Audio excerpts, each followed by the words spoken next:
Du Père, du Fils et du Saint-Esprit, ainsi soit-il. Eh bien, chers frères, on reproche souvent à l'enseignement de l'Église d'être méprisant à l'égard des femmes. On rapporte cela à le rôle qu'a eu la première femme, Ève, lors de la tentation d'Adam et de la chute originelle, et à partir de la chute originelle, la chute de l'humanité.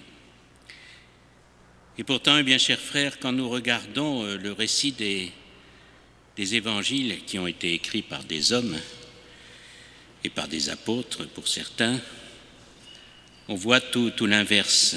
Quand on voit les récits de la résurrection, du matin de la résurrection, on est admiratif devant le rôle qu'ont eu les femmes au moment de la sépulture de notre Seigneur et au moment de l'annonce, la découverte de la résurrection. Souvenons-nous, pendant que Jésus est crucifié, il y a des femmes qu'on appelle les saintes femmes, qui étaient des femmes de Galilée, d'origine de Galilée, qui avaient suivi Jésus et ses apôtres tout au cours de leur déplacement, qui veillaient sur eux.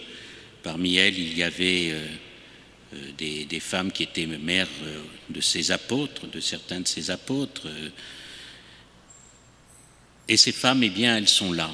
Elles sont là pendant que Jésus est crucifié. Oh, certes, l'Évangile nous dit bien qu'elles regardent de loin, au moins dans un premier temps. Et elles ne sont pas simplement 2 ou 3, elles sont assez nombreuses. Parmi elles, nous le savons, il y a Marie-Madeleine, il y a aussi Marie, la femme de Cléophas, Cléophas était le frère de Saint Joseph, donc c'est la belle-sœur de la Vierge Marie qui est présente, bien sûr, au pied de la croix. Marie de Cléophas est aussi la mère de Jacques le mineur, qui sera le premier évêque de Jérusalem. Il y a aussi Salomé qui est la mère de Saint Jean, et la mère de Saint Jacques le Majeur, qui lui sera le premier apôtre martyr décapité. Elles sont donc là, ces femmes, et l'indication justement du fait qu'elles sont les mères de ces apôtres nous donne une idée un peu de leur âge, une quarantaine d'années, alentour à peu près. Elles le suivaient, elles servaient notre Seigneur et elles ne l'ont pas abandonné même au moment de la Passion. Je vous dis, il y a certainement cette manifestation d'une crainte, mais qu'aurions-nous fait à leur place? C'est un châtiment terrible que la crucifixion, et d'avoir quelqu'un qu'on vénérait être traité comme ça par l'autorité publique et méprisé. On tremble, sauf Marie, bien sûr, qui est debout au pied de la croix. Et puis, ce qui est très touchant, eh bien, c'est qu'une fois que Jésus est mort, se pose le problème de la sépulture de Jésus. Et ces femmes, eh bien, ne quittent pas le calvaire, elles restent avec ceux qui vont s'occuper de la sépulture de Jésus. Vous connaissez l'histoire, Joseph d'Arimathie qui donne son tombeau, qui va acheter un grand linceul pour envelopper le corps de Jésus. On le dépose dans ce tombeau, et les évangélistes nous disent que Marie de Cléophas, Marie-Madeleine, Salomé, tout cela sont présentes. Elles regardent où l'on dépose le corps de Jésus. Pourquoi ? Eh bien parce que le temps presse, et ça va bientôt être le sabbat, il va falloir quitter le lieu, parce que le soir du sabbat, eh bien, on ferme les portes de la ville. Or, le calvaire et les sépultures sont en dehors de la ville. Donc on est pressé, on n'a pas le temps de faire l'embaumement du corps. Mais elles restent là, elles regardent, nous dit l'évangéliste, pour pouvoir revenir s'occuper du corps de Jésus quand elles pourront. Elles regardent où, c'est saint Marc qui nous dit cela, où on le déposait dans le tombeau, et elles regardent aussi comment on le dépose. Et on voit cet attachement de ces femmes qui pourtant, comme les apôtres, espéraient sans doute le triomphe de notre Seigneur Jésus-Christ, et puis qui viennent de voir sa mort ignominieuse et la victoire de ses ennemis. Est-ce qu'elle l'abandonne pour autant? Non.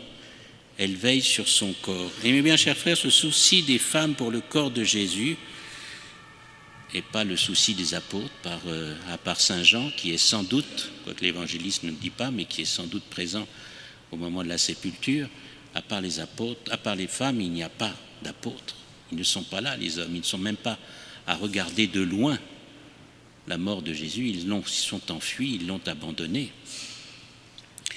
Eh bien, ce souci des femmes est très touchant. Et il ne faut pas oublier, bien chers frères, qu'elles s'occupent de Dieu. Parce que, et ça c'est un mystère de notre foi, quand Jésus est mort, son âme s'est séparée de son corps. C'est ça qui constitue la mort d'un homme. Mais il ne faut pas oublier qu'en Jésus, il n'y a qu'une personne, c'est la personne du Fils de Dieu.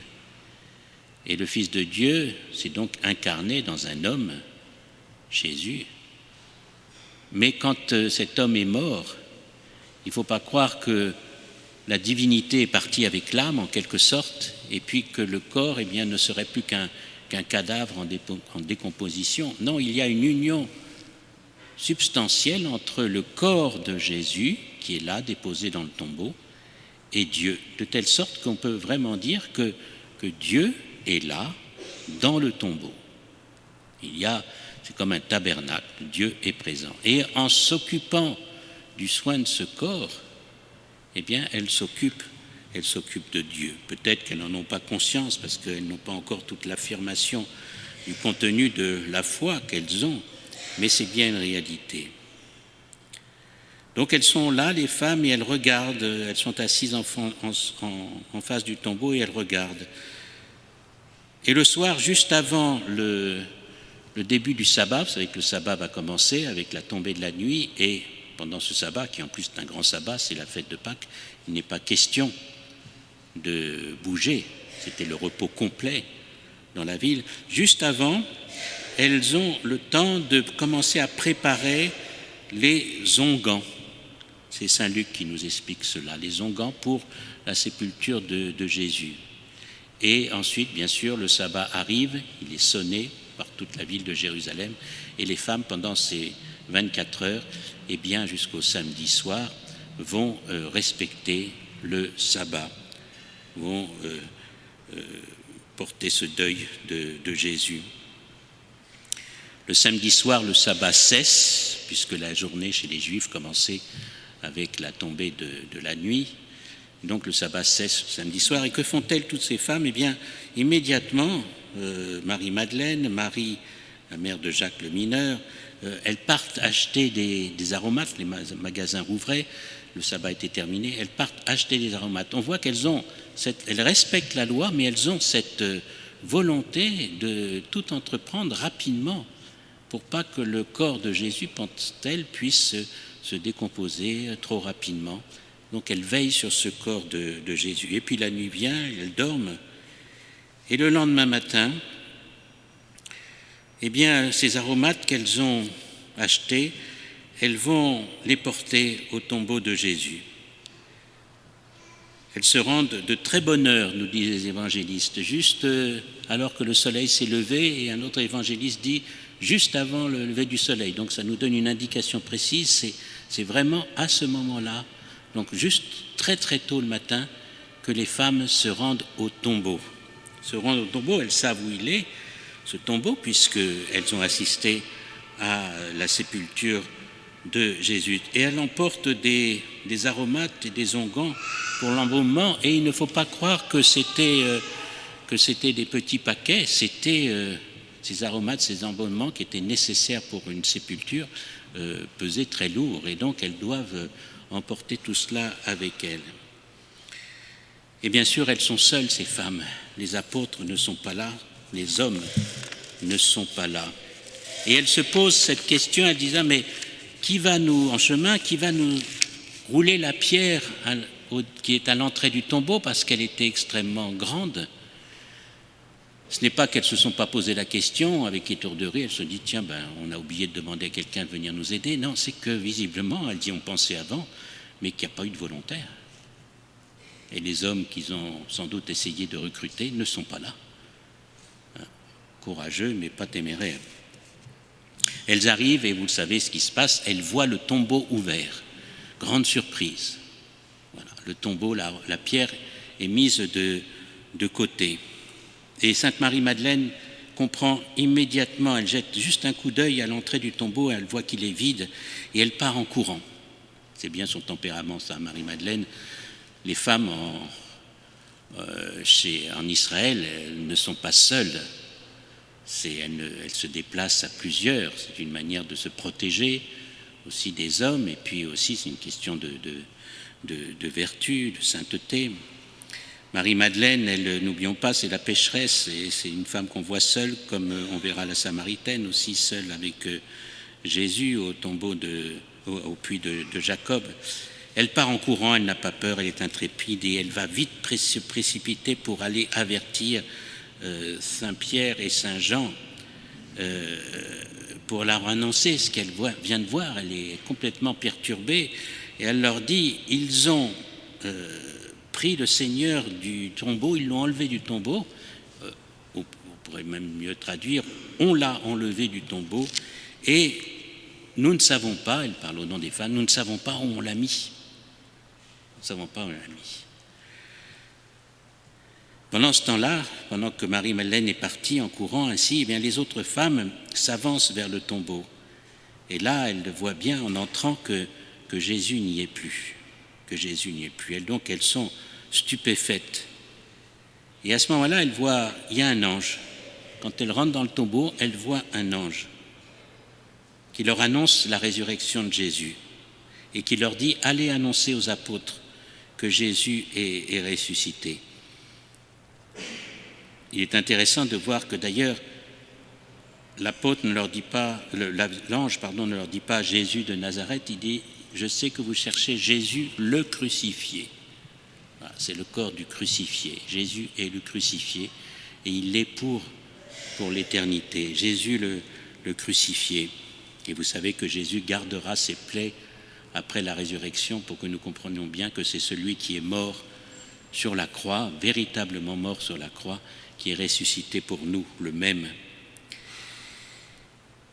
Nous sommes étonnés parce qu'on se dit, elles ont la vision d'un ange, donc ça devrait les rassurer. Pas du tout. D'abord parce qu'elles sont à demi-lieue d'imaginer ce que peut être une résurrection. Les apôtres même ne comprenaient pas quand Jésus leur parlait de résurrection. Et en plus de ça, c'est la première fois qu'elles voient un ange. Nous, on est habitués avec les récits depuis notre enfance et depuis 2000 ans que l'Église nous parle des anges, mais eux, dans la vie de Jésus, les anges interviennent peu publiquement en tout cas, sont au niveau au moment de la naissance, ils sont là, la naissance de Jésus, ils annoncent au pasteur, mais ces femmes, est-ce qu'elles ont eu déjà les détails des récits de la naissance de Jésus?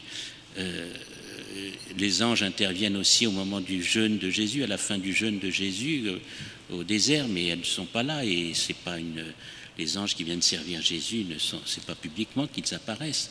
Et là, elles ont une apparition de ces anges et elles sont donc toutes bouleversées. Qu'est-ce que ça veut dire? Elles étaient dans le chagrin et puis tout d'un coup, eh bien, on vient de leur enlever la seule chose qui leur restait de Jésus, c'était ce corps, et elles voulaient y mettre tout leur cœur à l'embaumer. Alors elles sortent terrifiées. Elles sortent terrifiées et elles fuient, nous dit l'évangéliste, elles s'enfuient du tombeau et elles n'osent rien dire à personne. N'osent rien dire à personne. Voilà.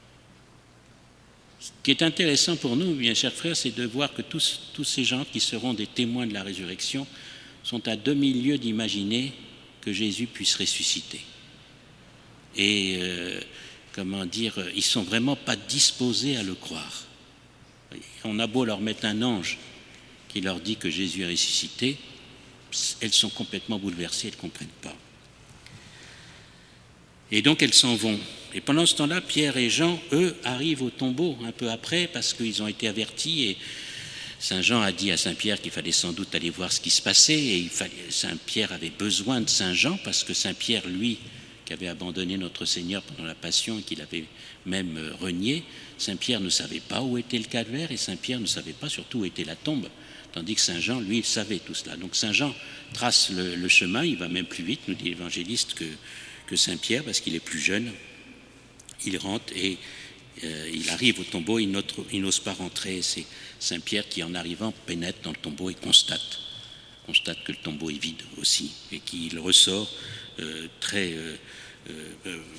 perdu dans ses considérations. Marie-Madeleine les a suivis de loin et elle arrive enfin au tombeau alors que les apôtres sont partis, et elle se met en pleurs à l'entrée du tombeau. Elle a perdu la seule chose qui lui restait de Jésus. Et ces larmes sont extrêmement touchantes, parce que autant on voit la méconnaissance qu'ont les apôtres, et en même temps le peu d'attachement, on dirait, à ce moment-là, et en même temps on voit combien Marie-Madeleine est là. On lui a enlevé presque toute sa raison de vivre, même le corps de Jésus n'est plus là, elle ne pourra plus venir prier. Elle est là, elle pleure à l'entrée du tombeau, et tout en pleurant à l'entrée du tombeau, elle se penche, et là elle a une vision d'un ange, elle aussi. C'est la première fois. Et comment dire, l'ange lui demande « Pourquoi pleures-tu » Et elle dit « Mais si c'est toi qui l'as enlevé, dis-moi où vous l'avez mis ?» Et à ce moment-là, il y a quelqu'un qui est derrière elle et qui lui parle « Pourquoi pleures-tu, femme, pourquoi pleures-tu » Et elle ne se retourne pas et elle dit « Si c'est toi qui l'as pris et qui l'as emmené, dis-moi où tu l'as pris et j'irai le récupérer. » Pauvre Marie-Madeleine, notre Seigneur était quand même un homme bien bâti, et elle toute seule, elle ne pourrait pas faire grand-chose. Et à ce moment-là, c'est notre Seigneur qui lui parle et qui lui dit Marie, parce que c'est lui qui est apparu derrière elle, puisqu'elle est la première à avoir vu Jésus ressuscité. Oui, c'est une femme qui a vu pour la première fois Jésus ressuscité. Les autres femmes, pendant ce temps-là, sont perdues, elles n'ont pas osé aller voir les apôtres, elles se reprennent au bout d'un moment et elles se disent bon, on y va, et à ce moment-là, en route, eh bien, Jésus leur apparaît aussi de nouveau pour les fortifier. Et il leur montre ses plaies, sans doute, puisque l'Évangile nous dit qu'elles se prosternent et qu'elles adorent ses pieds. Et en chemin, elles vont retrouver Marie-Madeleine qui a vu Jésus, et donc toutes ces femmes qui sont remplies de cette vision extraordinaire de Jésus ressuscité. Elles étaient venues voir un corps mort, et elles ont vu le Seigneur bien vivant et le même corps avec ses plaies. Alors, ensemble, elles décident d'aller annoncer aux 11, comme le Christ leur a demandé, comme les anges leur ont demandé aussi, d'annoncer aux 11 apôtres, qui sont enfermés par crainte des Juifs, d'aller leur annoncer cette bonne nouvelle de l'Évangile. Et elles vont le faire. Et l'Évangile nous dit qu'elles l'annoncent aux apôtres et aussi à beaucoup d'autres. Ce sont des femmes. Et les apôtres ne croient pas. Les apôtres ne croient pas. Et même il y a quelque chose dans l'Évangile qui est extrêmement pénible, c'est qu'il nous est dit que les apôtres les regardaient comme des femmes en délire. Voilà. Les femmes en délire.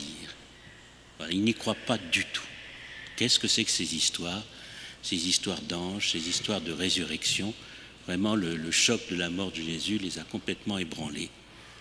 Et les apôtres, eh bien, ne font pas des recherches, ils restent barricadés dans le cénacle.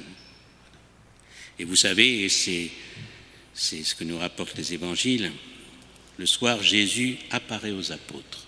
Il faut que Jésus vienne lui-même.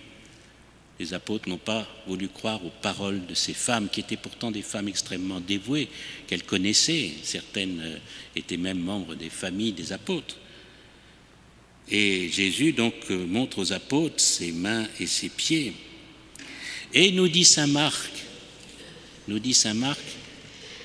Jésus reproche aux apôtres non seulement de ne pas avoir cru ce que les femmes leur ont dit à propos de la résurrection, mais même Jésus leur reproche leur incrédulité et leur dureté de cœur, ce qui prouve bien que quand les apôtres ont écouté les femmes, non seulement ils n'ont pas cru, mais ils se sont sans doute moqués d'elles et même les ont traitées avec dureté. Eh bien, tout ça nous montre de quelle manière le bon Dieu agit. Le bon Dieu agit souvent par des instruments imparfaits pour nous humilier. Les apôtres, peut-être, auraient aimé que ce soit le Christ qui se présente d'abord à eux, à Saint-Pierre. Mais non, il est allé chercher les simples femmes parce qu'elles étaient attachées à Jésus, même si elles ne comprenaient pas tout, elles étaient attachées à lui. Et vous savez, Sainte Marie-Madeleine, qui était encore un petit peu, comme on pourrait dire, le chef de cette troupe de femmes, Sainte Marie-Madeleine a été la première qui a vu Jésus ressuscité et qui est allée l'annoncer aux apôtres. Et c'est pourquoi elle était dans la liturgie de l'Église, surtout dans la liturgie traditionnelle, elle était fêtée comme l'apôtre des apôtres, celle qui a annoncé aux apôtres la résurrection. Et de fait, dans sa messe qui est célébrée le 22 juillet, avant la réforme liturgique du milieu du XXe siècle, c'était la seule fête d'une femme en dehors de la Vierge Marie où l'on chantait le credo, en souvenir justement du fait qu'elle avait été celle qui avait apporté aux apôtres cette bonne nouvelle de la résurrection de Jésus. Vous savez que le credo à la messe ne se récite ou ne se chante qu'aux fêtes de Notre Seigneur de première classe ou aux fêtes de la Sainte Vierge aussi, et aux fêtes des apôtres. Mais pour les autres saints, on ne chante pas le credo, sauf pour Marie-Madeleine, parce qu'elle avait été la première, parce qu'elle avait eu ce courage de s'occuper du corps de Jésus, et Jésus l'a récompensée en la gratifiant de cette première vision et de cette mission extraordinaire d'être l'apôtre des apôtres. Au nom du Père et du Fils et du Saint-Esprit, ainsi soit.